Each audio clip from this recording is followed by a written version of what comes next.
Hello, my love. Hello. I think you've worn that before. Am I correct? I have. I didn't think you were going to call me out on it. No, I think it might make an appearance in season 1. Actually, Well, you know, I need to zip up the pockets so I don't look really wide. People have been asking where you rent your clothes Where I from. rent my clothes from? I rent my clothes from Newly. Newly is what I use to rent my Very clothes. good. Well, we don't rent from there. We don't get anything. They're not a sponsor or anything, but I'm not cool enough. no, people were definitely asking, where you rented your clothes. So, Newly, apparently. We're not going to put a link. You got to figure it out.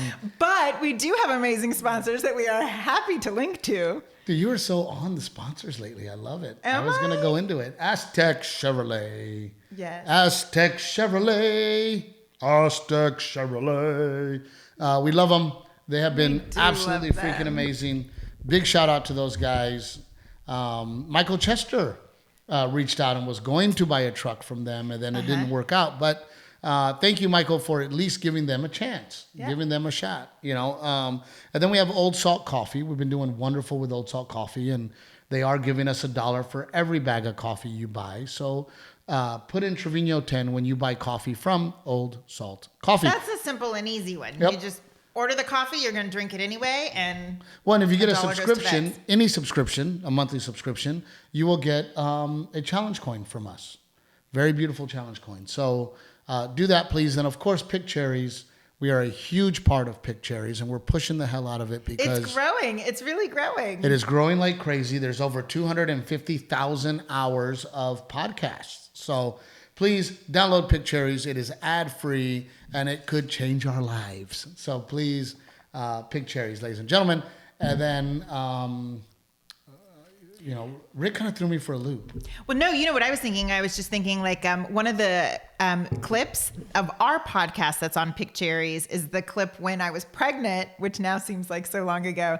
And I shocked you with that little tins machine to kind of like show you what labor pains felt And like. it wasn't shit. Yeah, Didn't right. bother me. Yeah, right. One bit. But I was thinking that was like a really popular clip. So I need to find another way to torture you. So we've got another great little picked cherry. Okay, so let's just go through the podcast torturing. I have never tortured you, yet you have pied me in the face twice. And you Why did I open up this can of worms? And you've tins machined me. So apparently I'm the one that gets... I'm like... Well, now I feel bad. Now it feels What is really it? imbalanced. Maybe once you can torture me on I that. feel like How would you torture me anyway? We're on Itchy and Scratchy, where I'm the one that just gets beat up all the time from The Simpsons. But that was definitely a fun and exciting episode. And, I just wanted to prove to you that for me, it wasn't a big deal. Right. Right. Go back and look at that episode. It was a lot of fun to do, though. It was really fun to do. But Rick kind of threw me for a loop. So I was trying to think about like, okay, I think Rick is right that we should. So I will start off by saying that, we truly, truly love all of the gifts that we receive. We just love them. And this weekend, Bitter Cat Lady was there. Oh, I missed her this weekend. So they brought me a bottle of Crown and a check for Helicopters for Heroes. Amazing. Her daughter is serves. She's in San Antonio. Oh, I guess I missed that somehow that she was in San close to Antonio. us. Oh. So it was really nice to see them, and they brought me a gift. So thank you so very much. And then, They're fun. you know how much I love them. I got challenge coins this week, and this one's beautiful. Look how pretty that is. Is that a firefighter challenge It's a U.S. coin? Navy. This one's Navy. U.S. Navy. Look at that. You act like you're going to hand it to me and then you pull it away. Well, because I was going to read it. You want to read it then? It's beautiful, isn't it? What does it say? Emergency Preparedness Liaison. Isn't that awesome? And then, that is a beautiful coin. And then our friends at the fire department in Los Angeles, or Orange County, where I was, they gave me this one. I have fat sausage fingers, so hand it over. When it's details, I have a hard time. So this one is from the Los Angeles Oh my fire goodness, department. Steve Trevino, do you need readers? Look how far away you're No, it's holding beautiful. that. Serving with courage, integrity, and pride. Look at that. I'm just looking at it from far how pretty it is. Isn't that beautiful? I think you might need readers, Steve Trevino. I think that might be what that No, was. I did, dude. pissed me off. I was doing. Hold on. Let me put them in our little stash. You continue to talk. About how you need readers? No. Fuck off. You got all kinds of stuff. I love having from the firefighters. Yep. We're gonna need another Spain. Case. This one says Spain. We're gonna need another case soon. So, and then we got these awesome patches, right? So, I'm gonna put these patches in our little. We need like a patch one now, like a felt. Yeah, something cool to do with the patches. You're right. If someone has a great idea about. I need to Pinterest this. I'm sure there's some Pinterest inspiration about cool things to do with your patches. And then people are like, hey, Rick was like, man, there's so much to look at on our shelves. Well, those you don't see. Yeah, that's why those are a mess. This side's a little unorganized, but we can show some of the stuff. And Rick thought, man, it would be really cool if we, did I go the right way? If we kind of talked about it. So why don't we start with... Well, this one always makes me laugh when I see it. I don't know if you guys can see the whole thing on the screen, but it's the neon sign that says it was all a dream. And the reason that one makes me laugh is the story. You love the Big E sign, the Big E Small song. Yes. Sorry. You love that song. And it's your old school throwback jam. Well, because, I understand the song and I am living my dream. And it really was a dream. Like, it was like I used to lay at night literally imagining myself on stage and being a stand-up comedian. So, it truly is. It was all a dream, and here we are living our dream. And again, that's because of all the beautiful people that continue to love and support us. So that one's great. You bought that for me. I bought that for you because I wanted to surprise you with something after my life in quarantine. Like filming that special was such a weird, crazy ride. I was pregnant. You'd never written out a set because you've always just like gone on stage and performed it and perfected it to where you got it, where you were ready to film it for a special. And this was the first time that you didn't do that you had like note cards that you were working with and putting in order. And it was just so out of the norm and out of character for you. And to have not been able to test it out on a live audience, it was stressful. Even though I'm proud of that special, specifically because we were able to talk about the miscarriage. Yeah. It's hard for me to watch because I feel like I'm better than that. And it really was, and I'm not making excuses. I mean, it really was a lack of, I did not get to go on stage. Yeah. So when we filmed that special, it literally was, let's sit down, let's try to write the ideas that normally I would do on stage. Right. I had like 2 shows before that one to perform it and work on it. And then, Brian Hart is sitting there with postcards going, no, and then do this, and then remember this joke. And so it was really hard. But we talked about, it was also such a weird moment. We felt like this is a weird moment in time. And you might not love it now, and you might not love it in a couple of years from now either. But in hindsight, I think it's going to be really cool that we have that weird timestamp. It is a timestamp. And it also, even now, COVID feels... It's weird because COVID feels like a million years ago, but yet we're still dealing with the effects of it. Yeah. It's been nuts. So, but anyway, so I bought this as a gift for you to give you after we filmed that special that night. And I wanted it to be a surprise. And so I had mentioned it to Rick, hey, I got this thing. It wasn't even that big a deal, but I was like, I got this thing and I want to give it to Steve. Maybe we do it on stage, maybe we do it after, but I want to surprise him with this because I think it'll be really special for him. And your spidey sense knew something was up, and you were so grumpy about it. What are you and Rick talking about, and what are you going to do, and what's going on? What would anybody do if you're if you see everybody that's working on the show is whispering in each other's ears, and I'm just standing on the stage like a dumbass, and I'm not being included, and I'm like, what the fuck is going on? And I get insecure because and I've told you this before, in this business. Nobody ever speaks directly to the artist. Well, when it's something they don't want you to do. Yeah, they always try to manipulate the artist. Always is a strong word, but... No, they do. No, in general, right? they try to manipulate the artist by, well, if you tell them that we need him to do this, and then I'll also tell him that we need him to do this, and then we'll get the management to, and I've been around it in my career, and I don't fucking like it. But it comes from, I think where it comes from is that no one wants to say no. Like no one wants to say no, or no one wants to put the kibosh on something. I think that's typically where that comes from. Well, but it goes back to that. There's an Aaron Watson song that I love so much called the what does he call it? The fence post, and he talks about like, one of the lines in there. He goes, "Why am I auditioning in front of somebody?" He's a musician, right? I'm auditioning in front of somebody that can't even play the guitar. And being critiqued by someone who can't play music. You're being critiqued by somebody that can't play the guitar, can't sing, has never written a song in their life, and they get to make the decision whether you're good enough or not. Yeah. So it's that kind of Hollywood bullshit where it's like, hey, I've been doing stand-up now for a very, very long time. I'm pretty sure I know what I'm doing. Yeah. And when I have Brian Hart helping me, that helps a lot because I know that he has done stand-up. He has written for comedians, so that's different, right? So, but I felt very on edge and very uncomfortable because I really felt like everybody was in fucking cahoots but me. And again, look, that's part of my insecurities. But it's also a terrible feeling. So finally I was like, here, I got you a gift. This is what it is. And now you know how I feel because you have kiboshed every fucking surprise.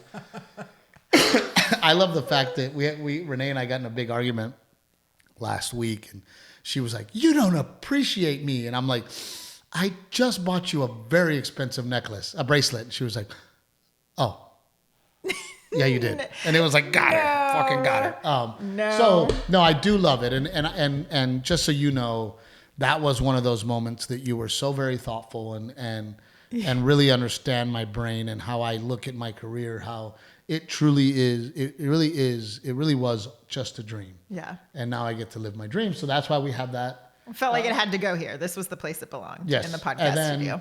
Over there on Renae's side, we have the Captain Evil merchandise. There's a beautiful picture. You want to grab that picture? You know what? It's just taped to the wall. And you know what sucks is I love this photo. And we don't actually have, I tried to get it printed bigger or big. Oh, but we don't have the right JPEG for it. I can't take it.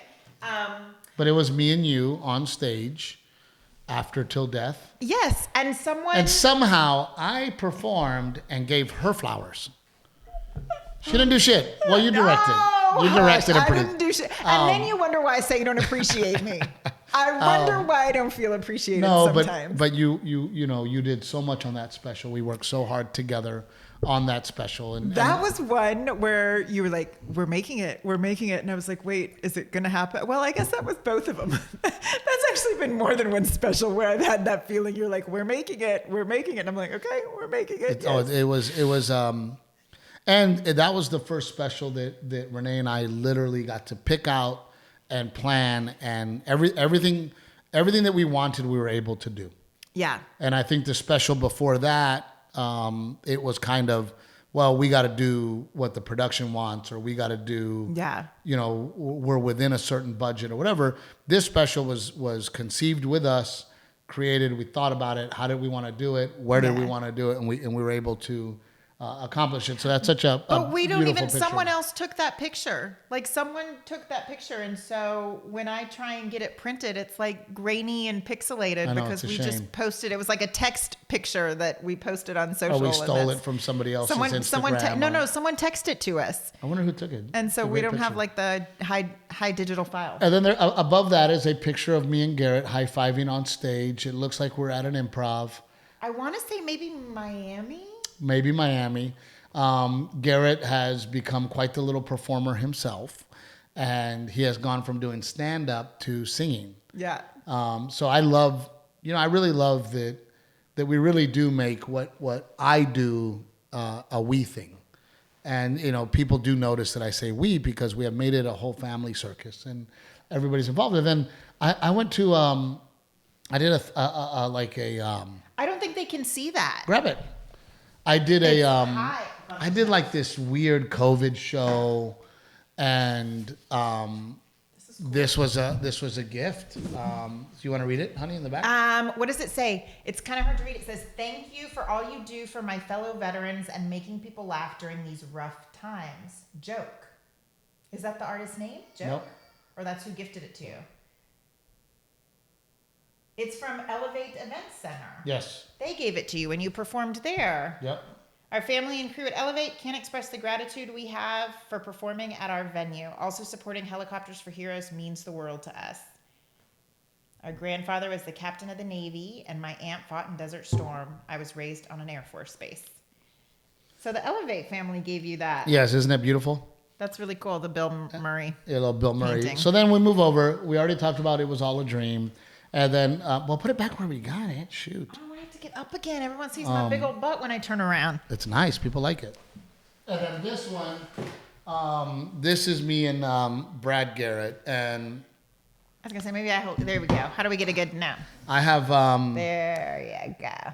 I have really, really, really grown to love Brad Garrett. And just because the caliber of celebrity that he is... And how kind, how sweet, how open, how welcoming, how no matter when I text him, I am getting a text message back within a minute. Yeah. And he loves comics. Like when you're in his green room stand-up. and you're performing at his venue, he loves comics. He loves comics. He loves the art of comedy.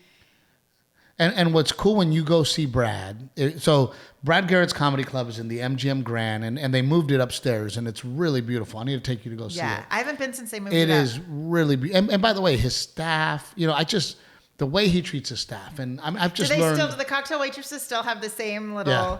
I mean, the club in the basement was beautiful. Probably one of the nicest clubs I've been in. They have amazing art on the walls, like the Bill Murray thing. It's all his stuff. I mean, it's his Personal collection on the walls. And the cocktail waitresses, their little outfits are even like perfectly designed just for his venue, like super cute. The light fixtures, the chairs at the bar, like he has picked out every little detail.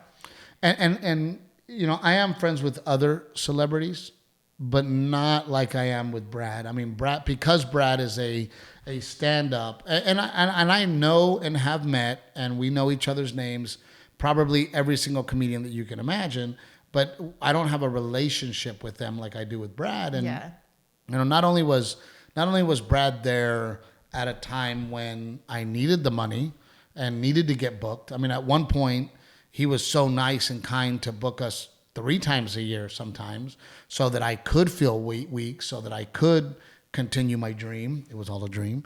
But we just have this wonderful relationship. And if you watch Till Death, you know that Garrett is named after Brad Garrett.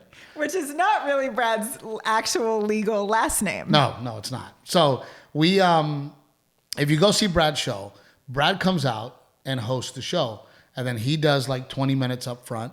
Then he brings the opening act out. Then he goes back on stage, does another 10 minutes. Then the middle act comes out. And then he does a quick 2 minutes. Then I come out, or the headliner comes out. We do our 35, 40 minutes. And then because Brad is so open, at the end, me and Brad would talk shit to each other. Yeah. Almost to the point where we had done it so much that we had a little routine, I'd walk on stage and he'd be like, Trevino's Mexican, guys. I'm hoping that the green room is swept and mopped, Yeah. And then I'd be like, well, Brad's Jewish. He doesn't pay well, folks, and we would have this great back and forth. And one of Brad's ongoing jokes is if I had a ventriloquist puppet, I wouldn't be in a shitty comedy club. I would be doing the theaters. Yes. In Vegas. Yes. So I said, well, Brad, I will be your puppet because I am 5'5.5", and Brad Garrett is 6'9". Just visually on stage, the two of you He's a standing giant. next to each other, like joking back and forth is so funny. So I sat down on the stool, and he, of course, put his knee behind me, and we did this little ventriloquist routine. Yeah. And it was cool because there was a woman in the front row that took the picture. And then after the show, she goes, I have this picture. I'm like, oh my God, you have to send it to me. So that is me and Brad Garrett, one of my favorite pictures in Vegas on stage together with somebody that I just... Can you reach? Are my arms longer than yours? You're closer. That I truly admire, and I just had to put that picture up there. And of course, we have Old Salt Coffee there, and then in the middle there, those are the last hard copy DVDs. Last remaining DVDs that totally age relatable, huh? Yes. There we go. That is the last remaining. I think we got like 12. That's it. And I remember because when we bought them back then, DVDs were still a thing. So we had thousands and thousands of boxes of DVDs. And then over time, from selling them, all of a sudden we look down and we're like, oh crap, like there's only those. Yeah. So we've decided to hold on. But I love this image of you holding the bags. Like, I just think that's so good. I feel like that was the beginning of Captain Evil. So since we are on the Relatable tip, there's a couple things here from Relatable that I'd like to show you too. What's that? I don't remember. Oh, yeah. It doesn't fit on the shelves. I think you could see it when we were at the last house in the old podcast studio. So, yeah, we have that is from... Look, you can't even... You're going to have to put it on the floor so they can... Yeah, so, yeah, there it is right there. Hold it right there. So, this is a beautiful poster. I forget who... We were doing... The Nouveau TV had released it, and they're the ones that made this awesome poster here. And then, I had the idea of putting music together with comedy, and I felt like, nobody had done it. I know that Dave Chappelle did it on some level. So, here's me and my friend. Do you need help? Roger Kreger. He did the intro song to Relatable. And now I don't own Relatable, so it is very hard to find a copy of Relatable anywhere. But there it is right there. But you got to talk about that. Have we ever talked about how that...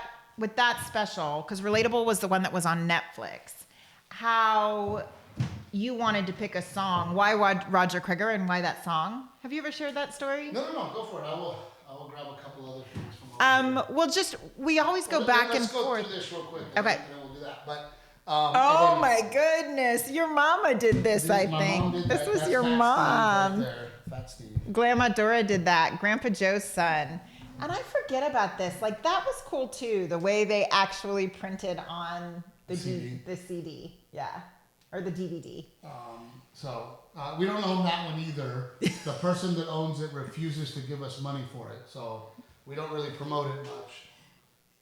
That seems like so long ago, but I love when people see something of it or see a picture of it and they're like, oh my God, it looks like a completely different Steve with your long curly hair. Steve Simone took this picture. By the way, one of the funniest comedians that you'll ever see, and he's completely clean and kid-friendly. And also my old roommate. He took this picture one day when I walked on stage in the main stage at the Comedy Store. And then, He was back there because he was going up next or something. My brother right? Tim and Clarissa, they sent me this deal. And it was a on very canvas. thoughtful gift. And it says, Dare to Dream. So it all goes back to... following your dreams, right? Yeah. But yeah, so,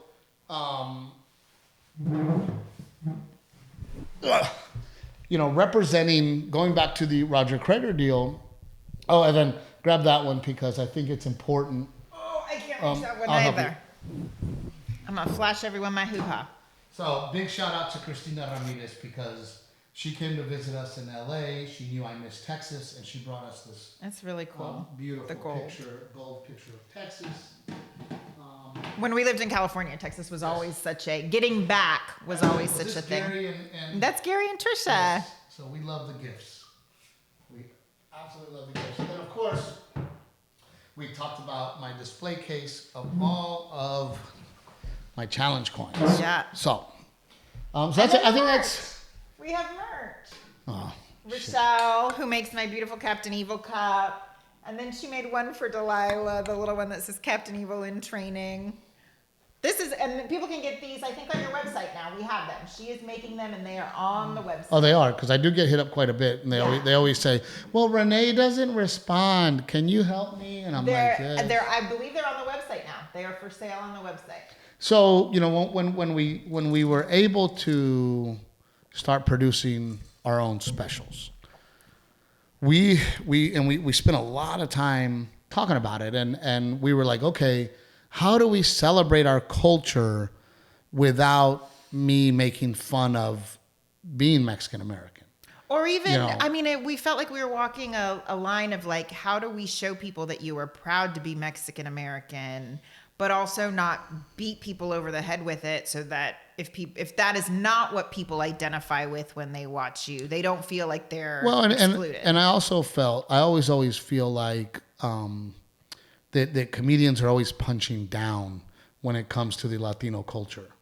They're always punching down. They're always, I was so poor and I was on welfare and I did coke and and it's always punching down. And I want to make and show people that our culture is very rich and very awesome and cool, and it has been infused into America, especially the Southwest, especially Texas. We talked about why are people like my sister, who is, is a doctor and has her doctorates and is this Latina, is like not proud of that, like to embrace that. And we talked about it's because it's what the stereotype we're showing on the media, No, it's a constant, stereotypical situation, right? So Renae and I always talk about how do we uplift? How do we bring up and not go down?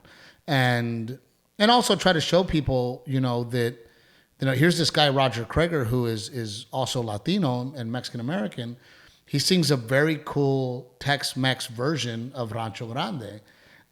Which is an old Spanish folk song. Right. So, that was the idea was, man, let's get Roger on stage to close the show out with Rancho Grande. I will invite my family on stage and we will all dance together and celebrate. The generational experience of it is so cool because at Roger's that his dad comes out, sings it on stage with his dad. Which, by the way, his dad comes out and is this Green Beret Army veteran, who walks on stage and sings it with him. And it was it was our way of going, look how beautiful our culture is, without making fun of it, without punching down. And then that trend has continued. That's why we did Till Death, and then behind us is Dia de los Muertos paintings in the background. And then again, it's not throwing it in your face. It's not again punching down, but it's a way to go, hey, look how beautiful our culture is. But I'm also very proud to be American, and mix it all together. And that's kind of how Renae and I have decided that we would mix in our culture. Yeah. We are brisket and queso. We are brisket queso. And if you've ever had brisket queso, it's delicious. Yes. Right.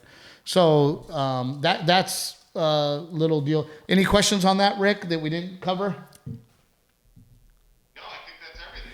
That's great. No, and it is, everything that we put back there is special to us, and these, I'm so sad because of COVID. Through COVID, we haven't been able to get these hats. There was like a shortage. So we changed the Captain Evil hat. Now it's just like a black hat. But so anybody that got those hats that's limited edition. Limited edition on that one. I think this is the only one I have actually. Look, it's got my makeup on the inside of it. So we're not selling that one. Yeah, those are all the discontinued items that we're holding on to that we don't want to sell. But just because everybody knows that we do a recap of the week. Yeah. I had an amazing weekend in Irvine at the Spectrum. All your shows were sold out like well in advance before you got there. And it's crazy because that's what's happening now, right? We're selling out shows. I mean, I don't know if you noticed, but we're doing Orlando in 3 weeks from now. And it's already sold out. 2 weeks. We're there in 2 weeks. Yeah. There's already two shows are already sold out. Yeah. And there's very limited tickets in Orlando. And it's just one of those things where, it's so funny how you see it gradually grow because, the week of, I'd go into Monday and be like, oh, yes, thank God, Saturday first show sold out. That means that it's probably going to sell out. Yeah. And now it's like, holy crap, Saturday first show's been sold out since last week. Friday first show is sold out now. Yeah. And I got the numbers yesterday. We're almost sold out for the whole weekend. Yeah. So it's really cool and exciting to see that things are like growing and moving faster. And you know, Irvine was just absolutely amazing. We had a lot of people come in from San Diego, La Hala.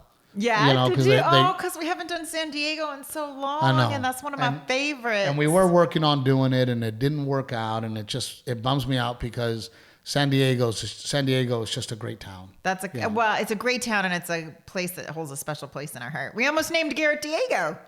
Well, you just gave it up. We conceived in the Comedy Store condo. Oh. I have a feeling we're not the only ones. But I have a feeling that we're the only ones that did it on purpose. Well, that's because you were like, we're going to start making a baby now. It's going to happen now. Well, I remember that was the weekend that I had just gotten back from the Seychelles Island. Oh, that's right. That's right. That was the weekend that I got, I got invited to perform for some Chic, some Prince. You were like a real life court jester. I was literally a court jester. And it was a really cool experience. And, we were on the Seychelles Islands. They put me up on a freaking amazing hotel. Yeah. And it was weird, because I go, look, man, I got to be back. I'm performing in La Jolla. If you really want me, you got to pay me this and get me back this. Yeah. And they were like, okay, don't worry. And sure enough, I literally flew.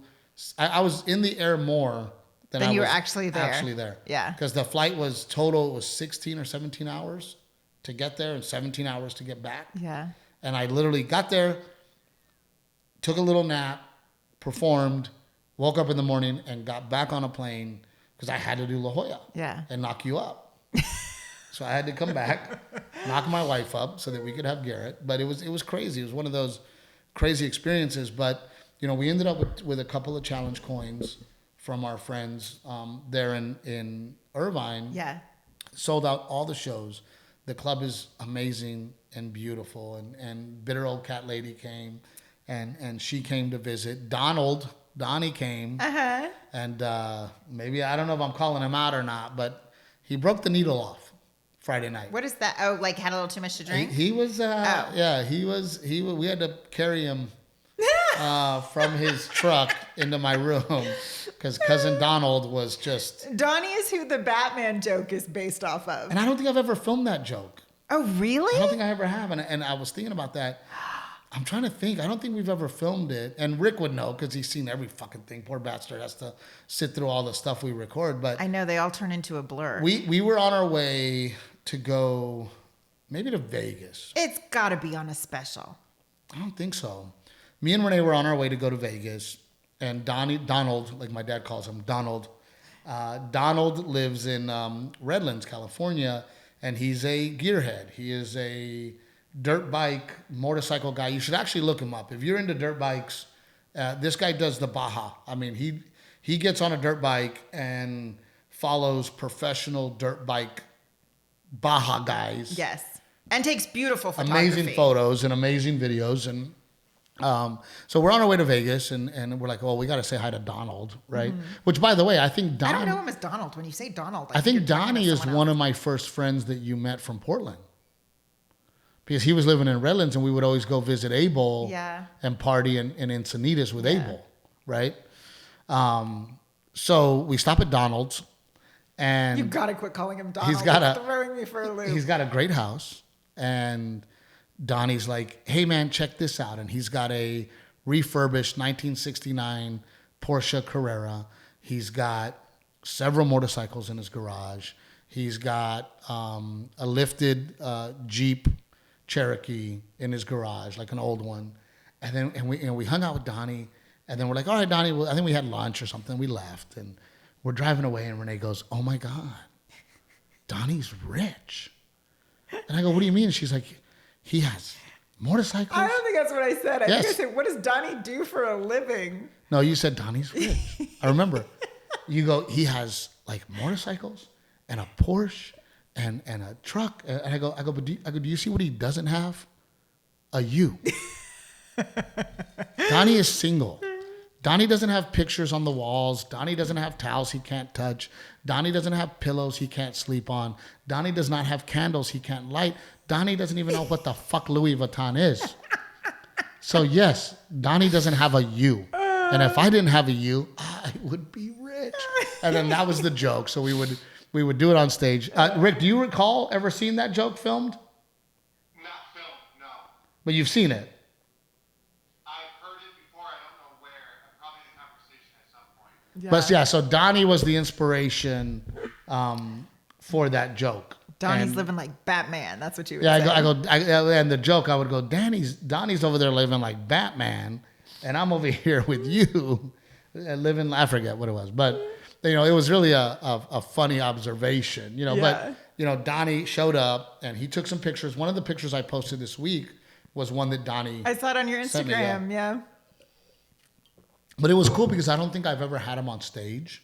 You brought Donnie on stage? I brought Donnie on stage. We had a shot together, and then the needle broke off. I mean, Well, because he's skinny. he's a little baby, and his buddy came, and I got to meet his buddy. He's a great guy. We had a wonderful, fun night, Friday night, and then Dave and I went on our movie date, and we saw Vengeance.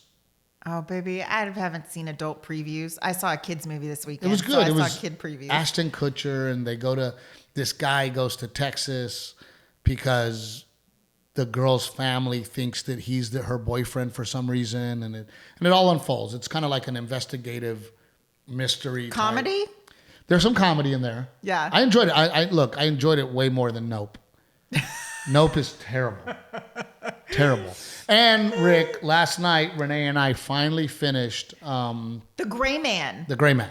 which I loved. I was all about it the entire time until the end. I was like, oh, we won't give a spoiler alert, but I was in it. No, but people know nowadays every movie is just a long commercial for part two. Well, listen, I don't mind seeing Ryan Gosling in that role again. I'm cool with that. I don't know if that was a body double because they only showed him shirtless once. That was not a body double. Because he looked real skinny and everything else. Everything he was wearing, he looked skinny. And they never showed him like with a tank top. They never showed him ever again. They show the one scene Don't they show him shirtless? from the With, side. Like, you see his tag? From the side, and he's doing something, and you see him, and he's like Van Wilder. What's No, Ryan Gosling is not like Van Wilder. No, but no. When what's his name? What the fuck is Van Wilder's name? Oh, Married to the Blonde. Ryan Reynolds. Ryan Reynolds. Ryan Reynolds. Ryan Reynolds in the movie Blade was shredded. So that's what he looked like in this, but it was only from the side, and then they I think never you gotta show give him with Ryan shirtless Gosling more again. credit. I think it might. Rick, is there any way that you could Google if Ryan I can Reynolds, Google shirtless pics of Ryan Reynolds. I can do that, Rick. You don't have to do that one. I'll Google which shirtless which by the way, I mean, of Ryan Gosling. which by the way, total double standard. Me, Renae, and her little sister are driving from California to Texas. I'll never forget it. And then Renae was like, "Oh my God, Jon Snow is hot." It was back in those days. When Game of Thrones was in. Oh my God, look at all the shirtless pictures of Ryan. See? No, but his head looks photoshopped. No, that is from the romantic comedy movie, the picture that Rick just showed. Ryan Gosling is known. No, I for guess he's being ripped, huh? shredded. Yeah, he's pretty shredded. Thank you, Rick. You just made my day. Fuck him. He's got a 10-pack. How the fuck you got a 10-pack? Fuck him. But so anyway, Renae and I are driving with her sister, and Renee's like, "Rebecca, you don't think Jon Snow is hot?" And she's like, "I don't get it, and I don't think he's hot." And then Renee's like, "Oh my God, have you seen him naked? There's a picture of him naked." So then I'm just sitting there, right? Like, oh, what the fuck? And then her sister's like, "Well, let me look it up." And then Renee's like, "Well, let me look it up." And then here it is. Look, here's him naked, and Rebecca's like looking at him naked, and she's like, "I don't get it." And Renee's like, "Oh my God, he's so fucking hot." And I'm just sitting there like, there's no. Baby, you should take it as a compliment. Clearly, I have a type. Jon Snow had long curly hair, like the way you And did. hair on his in body. Grandpa Joe's son, and he's like, he's got the dark facial Anyway, hair like you do. And this is, I know The Gigi. lighter eyes like you do. I know clearly have a Gigi's type. listening, and there's no way that the four of us can be in a car And freaking Rick can't be like, oh my God, have you seen Pamela Anderson naked? She's so fucking hot. And I'll be like, dude, let me see it. Like, well, let me pull it up. I'm sure you guys have both watched the videotapes. It's like a completely different thing. You guys would be Pamela so Anderson upset. and videotapes. You guys would be so upset with us. And I'm just sitting there like, how is this okay right now? Like, there's no way that I could be with Tim Martinez going. How did we get on this subject? We were talking about you and Irvine. Oh, no, we're talking about, you have a boogie. Now I have a bat in the cave. Yep. Anyway, The Gray Man was fun, Rick. It was fun to watch. The action scenes were absolutely crazy and outlandish. It's good. And fun. But Rick, have you seen RRR? No. What is RRR? Dude, that movie is so much fun, and the story is so well told, and When it's did just. you watch this one? I told you. Remember the Indian movie? I don't know. I don't remember this. That movie is so much fun, dude, and it is awesome, and it's crazy funny, and there's ridiculousness in it. Yet there's some real serious, great moments. It's just, I mean, it is a great Theater movie, Netflix. Where is Netflix. it? Okay. Netflix. Okay. And I gave it a shot. You know, I go, all right, you know what? Let me see this. And man, Would you watch it again with me? 1,000% I would Okay. watch it again with you. It was awesome. It was so much fun to watch. But that was our episode. I think you have anything? No. I was a little frustrated going back to our pursuit of fitness. Last week, man, I worked so hard. Last week, I did Tuesday with Chief for an hour, jiu-jitsu. I did Wednesday with Chief for an hour, jiu-jitsu. I then did Wednesday evening. I did another hour with the men's class at Extreme for jiu-jitsu. Then I woke up Thursday and did an hour of jiu-jitsu with Javier. Right? I mean, I worked my butt off. And then this weekend, Friday, 30 minutes of cardio, 30 minutes of weights. Then Saturday, I woke up, again, 30 minutes of cardio, 30 minutes of weight. Watched what I ate. Not too close, but watched what I ate. Yeah. Trying to be responsible. Got home, I weighed myself, and I fucking gained weight. I'm like, how the fuck did I gain weight? Like Maybe it's water weight. Maybe you need to I don't know, hydrate after being on the plane. I don't know. It was. I don't know. I don't know. It was just very discouraging. And before somebody sends a message and says, "Hey, don't look at the scale," I know not to look at the scale, but it was discouraging when I freaking worked my butt off last week, and I'm going to work my butt off this week. Sometimes it takes your body a minute to figure out what's going on. So maybe you do it again this week, and you'll really drop it. And I will say that jiu-jitsu is really one of those things where, man, it's a roller coaster. You know, sometimes I feel like, man, I'm getting pretty good at this. Like I'm learning. Well, I think, is it because it's not just a physical game, it's a mental game too. And so you can be there physically, but maybe not be there mentally. Well, that and I did the men's class. My gi didn't get washed because our well water was not bringing us water. And I had to buy a gi, so I'm in a brand new gi. I hadn't been to the class in forever, so a lot of the young guys, the new guys, didn't know who I was or what I was or whatever. So, I'm working out with this. We partner up, right? I'm working out with this guy, and the guy's like, I don't even have a belt. Like I borrowed a kid's belt, right? Yeah. And this guy's like, he's like, hey man, so you just started? And I'm like, yeah, just. And he's like, don't worry, I'll help you. I'm like, okay, thank you, right? Like. And he had a couple more stripes than I had on his belt, and I'm like, oh, thanks, man. And I'm a nice guy, blah blah blah. So then we were the first ones to spar, and I ended up tapping him. So then my confidence level went way up, and I'm like, all right, And then that guy, it was fun to have him be like, wait a minute, you've done this before, right? Yeah. So that was really good confidence wise. And then the next guy wore me out, tapped me. Next guy wore me out, tapped me, and I'm like, oh my gosh, man, it was just discouraging, and then I sparred with Javier on Thursday. He tapped me every time. I mean, he's on his way to the next belt. Mm-hmm. I'm on my way to the belt that he has now. He's actually on his way to the next belt, right? So, there's moments of victory and there's moments of, yeah, man, I'm really learning something. And then there's moments, where you're just like, God, what am I doing? I wonder if there's a way you can find dojos when you're out on the road. I have. Yeah. In Tampa specifically, because Kyle, road manager Kyle, Uh-huh. also does jiu-jitsu. Excuse me. So we went in there, and again, like the guys that tapped me in our class we're talking about purple and brown belts. They're almost black belts. Yeah. But still, it's still like, God dang, man, like it's just this, and then just so now I'm really trying to get my endurance up, really trying to, but I'm not gonna quit. You know me, I'm a stubborn motherfucker, man. I am stubborn, and I'm gonna keep going. I'm just saying that last week was kind of a roller coaster of, man, I love this. I'm getting better to, oh crap. But you had 5 or 6 sold out shows in Irvine. So there's that. Oh no, that is a feeling that is indescribable, and it really is. Sometimes I have an out of body experience. Sometimes I'm on stage and I'm like, wow. Like I want the audience to know that. Like sometimes I'm on stage like, oh, I'm like, wow. It was just I really have an out of body experience of like, is this me? Like this is me. Yeah. I get to do this, which again goes back to, when I worked the door and comics would come through and they were miserable fucks and they were mean to the staff and they were trying to fuck the staff and they were rude or wouldn't even make eye contact or even say hello to us, and I'd sit there and go, how can you be doing what you absolutely love yet be a dick?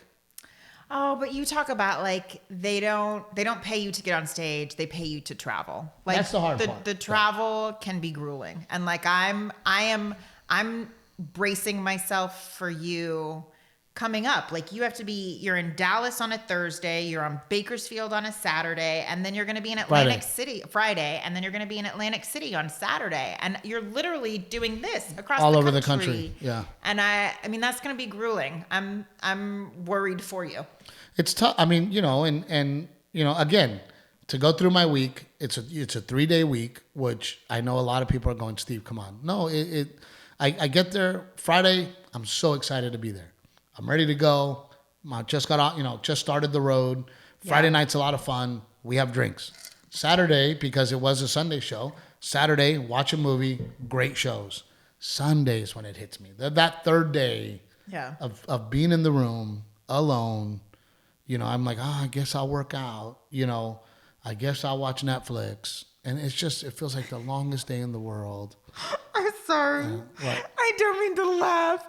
Meanwhile, I'm cleaning shit and piss off the floor, and I would have loved a minute to go get on the bike and exercise. And I know. Stayed up late and watched a movie. And that's the thing. Yeah. Right? It's you trade one thing for another. You say yes to something, you say no to something else, right? Yeah. But I absolutely love you.